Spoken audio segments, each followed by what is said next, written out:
I used to think the quietest sound in the world was the wind through pine trees, that soft rustle that comes just after dusk on a cool summer evening. But I was wrong. The quietest sound in the world is the hum of an oxygen tank at 3 a.m. when your child is fighting to stay alive. We moved out here for the peace. After years of hospital rooms, noisy city traffic, and the endless buzz of machines, I just wanted a patch of grass and a little stillness for my son. Caleb is 7 years old, with hair like cornsilk and lungs that never worked the way they should. He was born premature, lungs underdeveloped, and he's spent more days in a hospital bed than a school desk. When the doctors finally said, "He's stable enough to go home," we packed up and bought a little house in what was supposed to be a quiet HOA neighborhood. Clean streets, neatly trimmed lawns, and rules meant to preserve harmony. It sounded perfect. We didn't want drama. We just wanted Caleb to be able to sit on the porch and breathe real air. But nothing's ever that simple. From day one, I knew the oxygen tank would come with complications. It's not loud, just a gentle hiss every now and then, kind of like a radiator letting off steam. Caleb needs it 24/7. There's tubing that runs from the tank in the corner of our living room all the way to wherever he is in the house, his bed, the couch, the bathroom. We even bought a rolling cart so he could take the portable tank out onto the porch. We made sure to place everything inside. No extension cords across the yard. No clutter. Nothing visible from the street. Just a quiet boy breathing easier for the first time in his life. And for a little while that was enough. I remember the first morning Caleb stepped outside with his oxygen cart, eyes wide at the sight of a blue jay on the fence. He raised his little hand and whispered, "It's so quiet here, Mama." I smiled and whispered back, "That's why we moved here, sweetheart." I didn't know it then, but that peace wouldn't last. It started small, just little things. Side eyes from the woman across the street.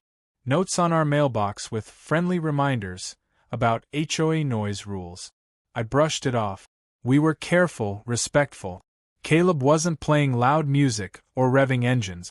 He was sitting in a rocker with a blanket and a book, listening to birds. The tank wasn't loud. You could barely hear it from 5 feet away. Then came the knock.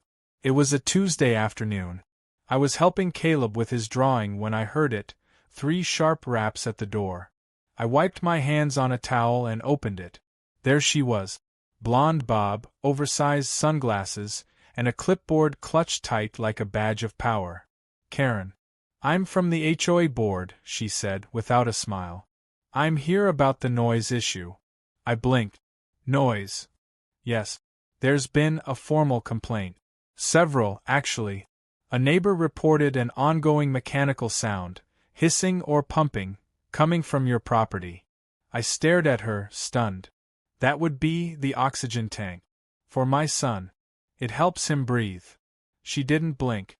Regardless of the reason, machinery that produces noise is subject to review under HOA Article 14.5b. Noise disruptions, even medical, must be minimized or isolated. My stomach dropped. "Are you seriously saying his medical equipment is a problem?" She sighed, as if I were being difficult. "Look, I understand it's a sensitive situation. But rules are rules.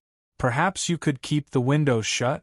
Or have him stay indoors more often. Several of the residents feel the noise is affecting their enjoyment of the neighborhood." I looked over my shoulder at Caleb, who was sitting quietly, coloring a picture of a red barn. The oxygen tube curved gently from his nose to the tank beside him. That soft hiss was barely audible, but without it, he couldn't survive 10 minutes.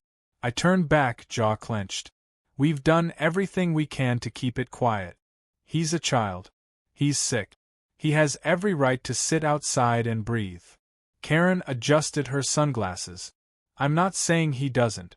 But the HOA has a duty to enforce guidelines fairly. We're not targeting anyone. We're just upholding standards." She handed me a printed notice. "Please review this. If the issue persists, we'll have to escalate." I didn't take the paper. I just closed the door. My hands were shaking. Caleb looked up at me and asked, Was that a friend? I forced a smile. No, sweetheart. Just someone who doesn't understand. That night, I sat at our kitchen table long after Caleb had gone to bed, just listening to that gentle hiss.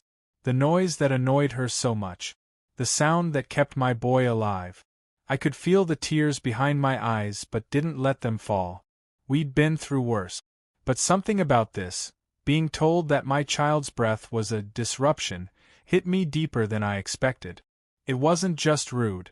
It was cruel. This wasn't a barking dog or a party at midnight.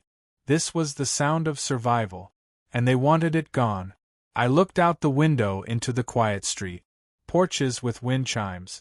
Sprinklers ticking in the distance. And somewhere behind a curtain, a woman who thought her comfort mattered more than my son's life. She had no idea what we'd been through. No idea what that tank meant. But soon she would. Because I'd had enough. And I was going to show her. Not with shouting. Not with threats. But with the truth. Up close. Personal. And unforgettable. Before we go any further, if this broke your heart even a little, hit that subscribe button. Stories like this need to be heard. The notice from the HOA stayed on the counter for 2 days before I touched it.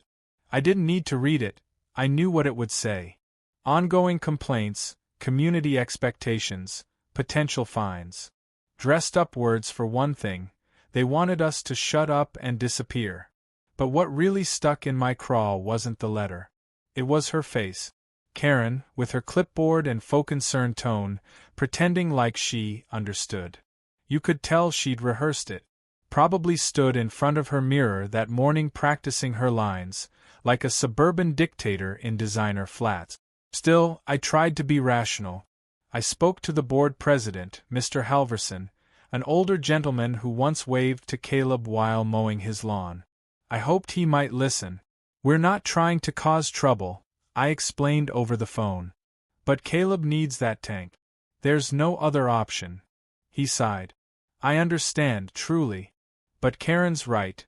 Technically, any mechanical noise, no matter how minor, can fall under Article 14.5b.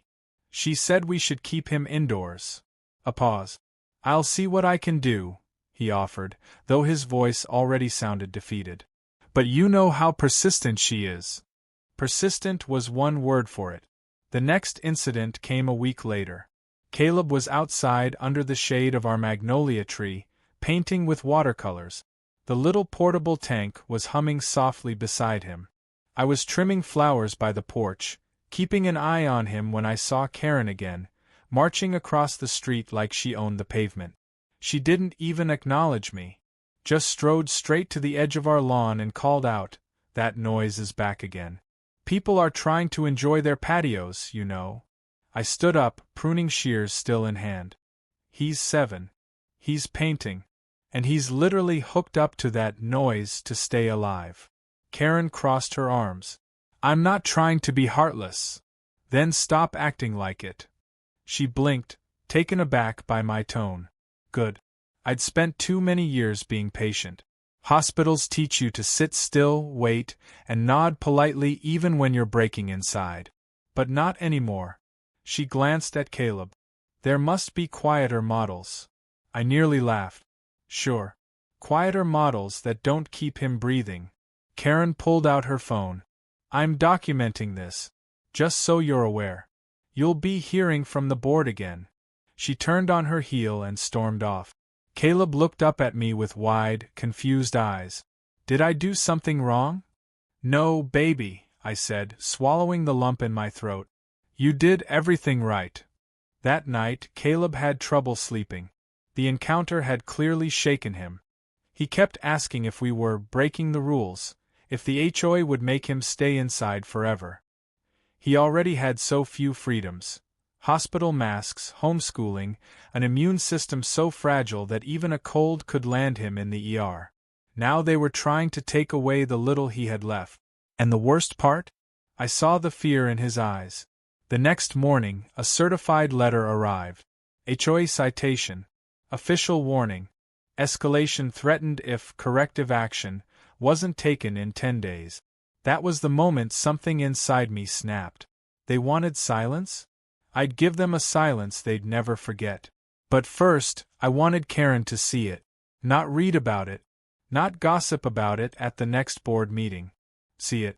Because the truth is, people like her don't understand until the world shrinks down to a hospital room with machines that beep and tubes that hiss and a child too weak to lift their head. Until they sit in a vinyl chair for 10 hours, praying the monitor doesn't dip. Until they've had to sign, "Do not resuscitate," paperwork while holding their baby's hand. Karen didn't want to hear the hiss of an oxygen tank? Fine. Let her hear what real silence sounds like. I made a few calls that day. First, to Dr. Reynolds, Caleb's longtime pulmonologist and practically family at this point. I asked if he'd let me bring Karen for a visit to the pediatric ICU at St. Luke's, just to give her some perspective. There was a long pause on the line. Then he said, "Tell her to come in the morning. I'll make sure she sees the real impact of that too loud machine." Next, I walked across the street. Karen was pruning roses. She looked up, surprised. "I'm here to invite you somewhere," I said calmly. No yelling. No clipboard. Just an invitation. Her expression narrowed. "What kind of place?" "St. Luke's Children's Hospital. The ICU." She hesitated, clearly thrown. "Why would I go there?" "To hear what quiet really sounds like." I didn't wait for her answer.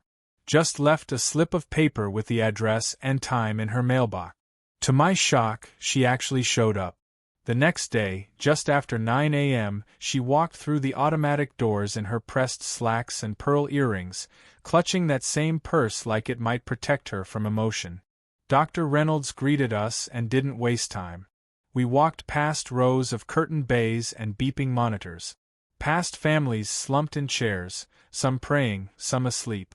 Then he brought her into a room that had gone completely still. A little girl, 4 years old, barely breathing, was hooked up to a vent.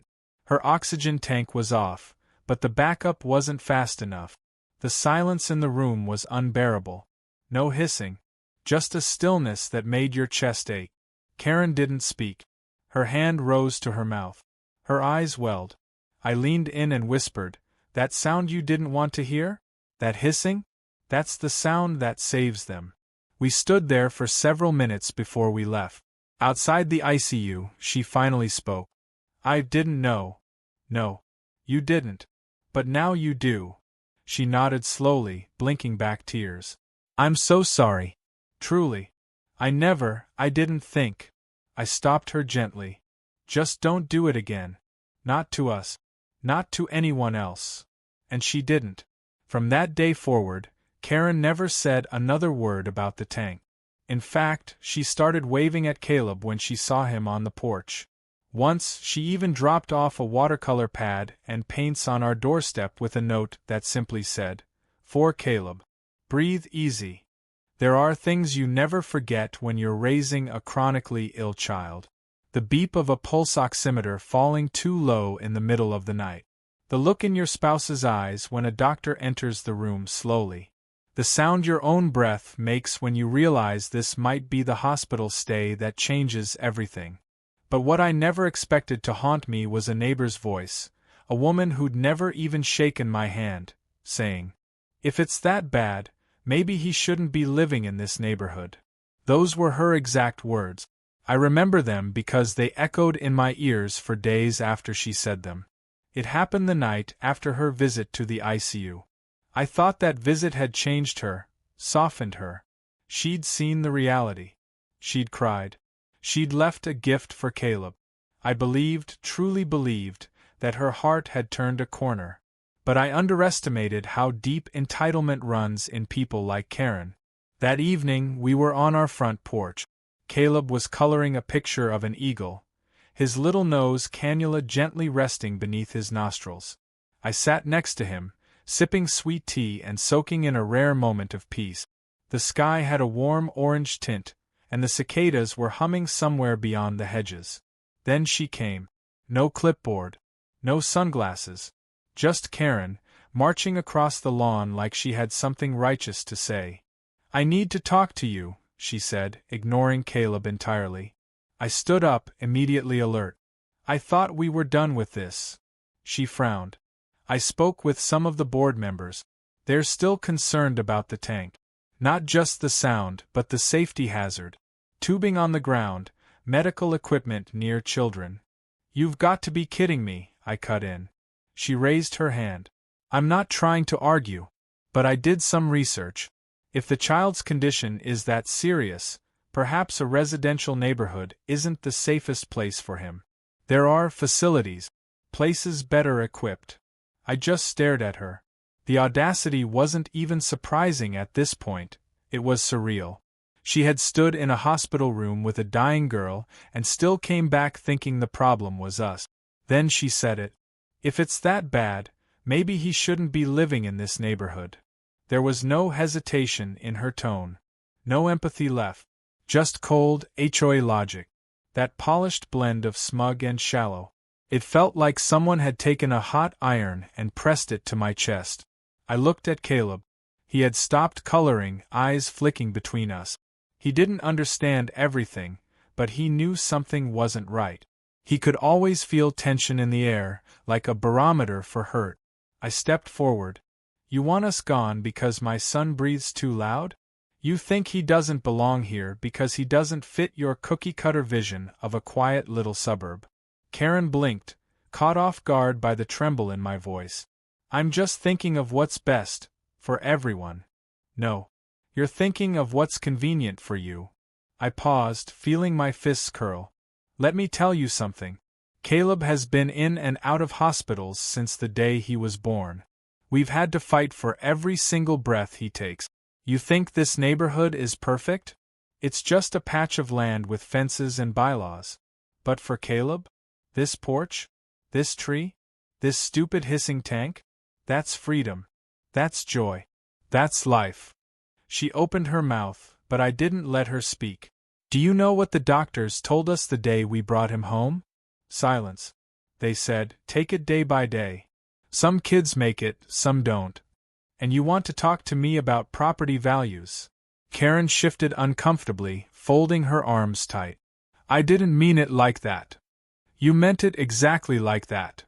She started to say something else but stopped. Maybe she realized she'd gone too far. Or maybe she thought she still had a point. I turned my back and went inside without another word. That night, I held Caleb a little longer before bed. He looked up at me and said, I heard her. She said I shouldn't live here. I felt something inside me crack. I brushed his hair off his forehead. People say things they don't understand, sweetheart. She's wrong. You belong wherever your heart feels happy. He nodded slowly, then whispered, I like our porch. I hugged him tighter than I ever had. Me too. The next few days were quiet. Karen didn't come around. But her words lingered like a bad smell, stuck in the walls, clinging to the curtains. And it wasn't just me. Neighbors had heard. Word spread, as it always does in little communities. A woman named Mrs. Thompson, who lived 2 doors down and rarely spoke, left a pie on our porch with a note, for the boy with the brave lungs. Another neighbor, Mr. Calhoun, an old Marine who usually grumbled about leaf blowers, started waving every morning and saying, Breathe strong, kiddo. It turns out Karen's cruelty had lit a fire under everyone. We weren't the eyesore. She was. One afternoon, the same HOA president, Mr. Halverson, stopped by with a clipboard and an envelope. My stomach twisted. Another notice? No. Inside the envelope was a formal apology. Signed by 5 of the 7 board members. We apologize for any distress caused. Medical accommodations are protected under federal law and HOA bylaws will be updated accordingly to reflect this. Your family has our full support. I didn't cry often anymore. You burn out of tears when your child has a chronic illness. But reading that? I sat on the steps, held Caleb close, and wept. Karen didn't show her face for weeks after that.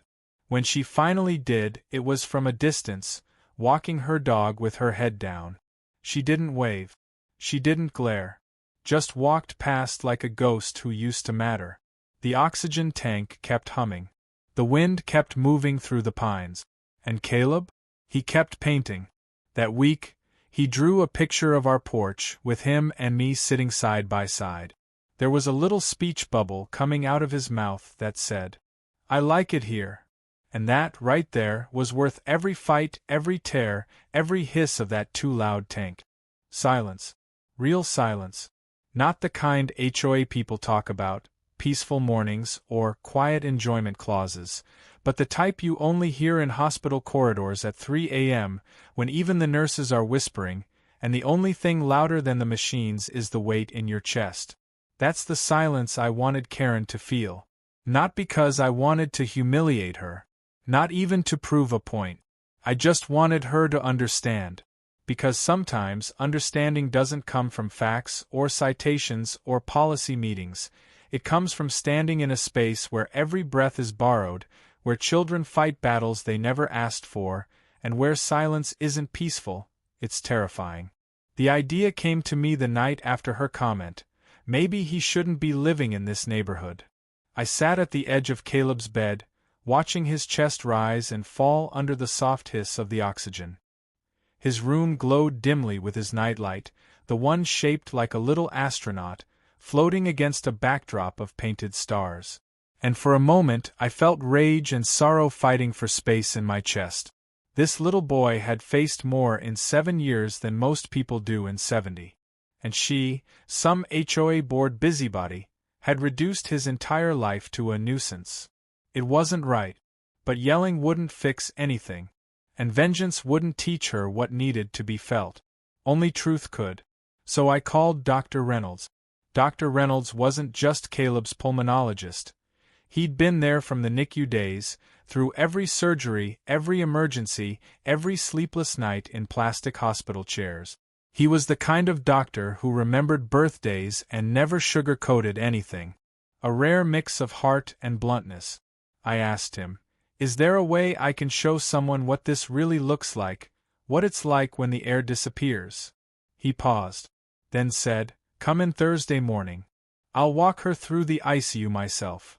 I wasn't sure Karen would come, but I still dropped a note in her mailbox, handwritten and civil. No emotion. Just an invitation. "Since you've made multiple complaints regarding my son's oxygen tank, I'd like to invite you to witness what happens when children don't have access to such noisy equipment. Thursday. St. Luke's Children's ICU. 9 a.m. No threats. No accusations. Just reality." She didn't reply. But at 8:57 a.m. on Thursday, she walked into the lobby of St. Luke's, dressed in her usual immaculate beige blouse and flats, a little more pale than usual. Her arms were crossed, her eyes scanning like she was still trying to find something to complain about. I met her at the reception desk. "You came," I said, almost surprised. "I'm not heartless," she replied, but the words landed weakly. I didn't respond. I just nodded toward the elevator. We rode up in silence. The ICU is different from the rest of the hospital. It's quieter, yes, but not in a comforting way. It's the kind of quiet that amplifies everything. The beep of a monitor, the wheeze of a vent, the faint sobbing from a parent behind a curtain. Dr. Reynolds met us at the door. "You must be Karen," he said, his tone polite but cool. "I'm here to observe," she muttered. He nodded. "Then let me show you what your neighbor hears every day." We walked past a row of rooms. Some had infants inside, their tiny bodies dwarfed by wires and tubing. Others had toddlers sitting up, pale and thin, playing with plush animals while machines clung to their backs like shadows. In one room, a little girl, no older than 4, was unconscious. Her chest rose and fell in sync with a machine. No family at her bedside. Just a nurse gently adjusting a line. "That girl's name is Ivy," Dr. Reynolds said softly. "She's been on a ventilator for 2 weeks. Her family lives 2 hours away. They come when they can." Karen said nothing. In another room, a young boy with sunken cheeks was watching cartoons. His mother sat nearby, her hands knotted in her lap. The sound of his oxygen compressor filled the room, just like Caleb's at home. That same soft hiss.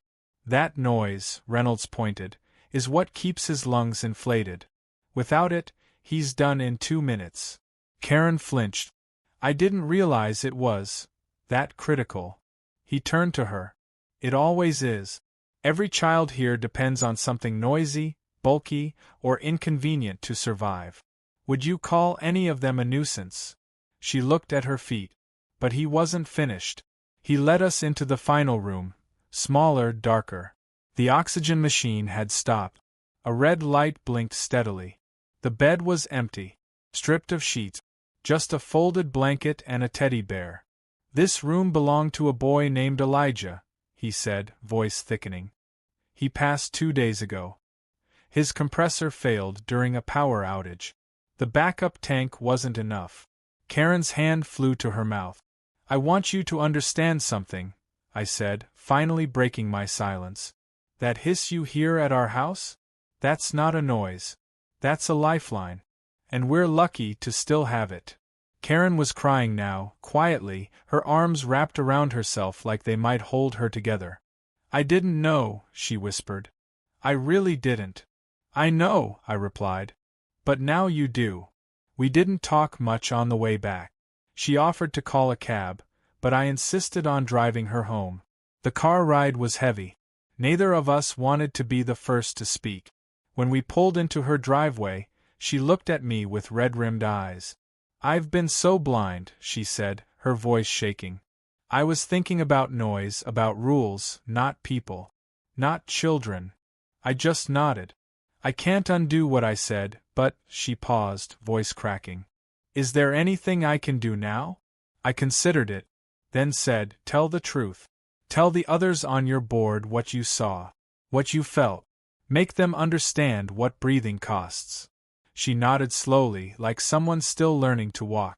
And then, without another word, she stepped out of the car and walked back into her perfect little house, forever changed. I came home and found Caleb on the porch, watercoloring the sky again. His tank hissed steadily beside him. He looked up and asked, Did she see the hospital? I smiled gently. She did. And I think she finally heard what breathing sounds like. The days after Karen's hospital visit passed like the slow unfurling of spring, quiet, cautious, but full of change. She didn't come around anymore. No more letters, no more complaints, no more sideways glances. The woman who once knocked on my door with a clipboard now crossed the street if she saw me walking with Caleb. And honestly, that would have been enough for me. But what I didn't expect, what genuinely caught me off guard, was what the rest of the neighborhood started doing. It began subtly. One morning, I found a folded note on our porch, weighted down with a small jar of wildflower honey. It read, We didn't know. Thank you for loving your boy the way you do. From one parent to another. No name. No return address. Just the warm sweetness of acknowledgement.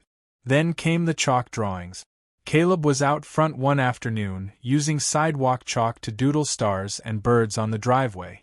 I sat on the steps, sipping tea, when I noticed something strange. Kids, neighbor kids who usually stayed behind fences, were joining him. 2 at first. Then 3. One of them asked, Can I draw a dragon? Caleb's face lit up. I wanted to cry. The next day, the driveway had a giant rainbow and, in big clumsy letters, the words, Breathe easy, Caleb. A few houses down, someone tied blue ribbons on their mailbox. Then more did the same. By the weekend, half the block had them. Mr. Calhoun, the gruff Marine with the American flag and 6 dogs, came by with a set of heavy-duty shade umbrellas. For the boy, he grunted. So he don't get fried out here. Even Mrs. Pennington, the HOA treasurer known for measuring lawn height with a ruler, dropped off a note with a smiley face sticker on it. It said, I had no idea what you were going through. The tank's not loud at all. If anyone says otherwise, send them to me. I never thought I'd see the day the neighborhood enforcers turned into the neighborhood defenders. But the biggest surprise came at the next HOA meeting. I didn't want to go, Lord knows I'd had enough of those, but Mr. Halverson personally called and asked me to attend. "We're making some changes," he said. "And we want you to hear them." I almost didn't believe him. But I showed up, and there they were, 10 board members seated in the little rec hall, along with about 30 residents. Karen was there, too. She sat near the back, not speaking, her hands folded tightly in her lap. Her eyes didn't meet mine. Halverson cleared his throat and stood. "I'll keep this short," he said. "We recently had an incident that exposed a serious flaw in our HOA policies. Specifically, how we address medical accommodations and the tone in which complaints are handled." He looked directly at me. "We failed a family that needed support, not scrutiny. So we're revising our bylaws." A murmur of agreement rolled through the room. He continued, "Effective immediately, all HOA restrictions will include a clause that prioritizes reasonable medical accommodations. Oxygen machines, mobility equipment, or any other life-supporting devices are exempt from noise or visual disruption complaint. Period." Applause broke out. I was stunned. For a moment I just sat there, Caleb's name echoing in the room like a heartbeat. "And furthermore," Halverson added, "the board deeply apologizes to the family involved. Especially to the child. Caleb, we're lucky to have you in this neighborhood." A few people clapped again. Others nodded. A couple had tears in their eyes. I finally stood up. "Thank you," I said, voice thick. "We didn't want to cause trouble. We just wanted to live quietly. To let our son breathe a little easier in a world that's never made it easy for him." I turned slightly toward Karen. Her head dipped lower. "I hope we can all remember that behind every noise complaint is a human being. Sometimes, a very small one." More clap. That was it. That was all I needed. The next morning, something happened that brought it all full circle. I was sitting on the porch, same rocker, same mug of tea. Caleb was drawing again. The neighborhood was alive with motion. Kids on bikes, dogs barking in the distance, sprinklers dancing across lawns. Then Karen walked up. Slowly. Cautiously. She held a paper bag in one hand and looked like she might turn back at any moment. "Hi," she said quietly. "Hi," I replied, not unkindly. "I won't stay long," she murmured. I made banana bread. For Caleb. No nuts. I read he's allergic." I blinked. "Thank you." She paused. "I can't undo what I said. Or what I thought. But I'm ashamed of it. And I'm trying to do better." For the first time, her voice didn't have that clipped edge. It was soft, raw. "I saw a side of life I'd never seen before," she added. "And it changed me." I nodded, accepting her words. "I think that's all any of us can ask for." She smiled faintly and turned to go. Caleb looked up. "Is that the lady from the hospital?" I chuckled. "Yes, sweetheart." He gave a thumbs up. "She was nice to the other kids." It was enough. Summer rolled in heavy and bright after that. And for the first time since we moved in, I didn't feel like we were holding our breath.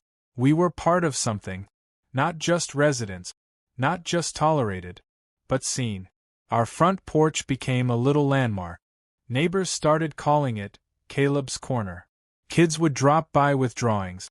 Parents would ask how he was doing.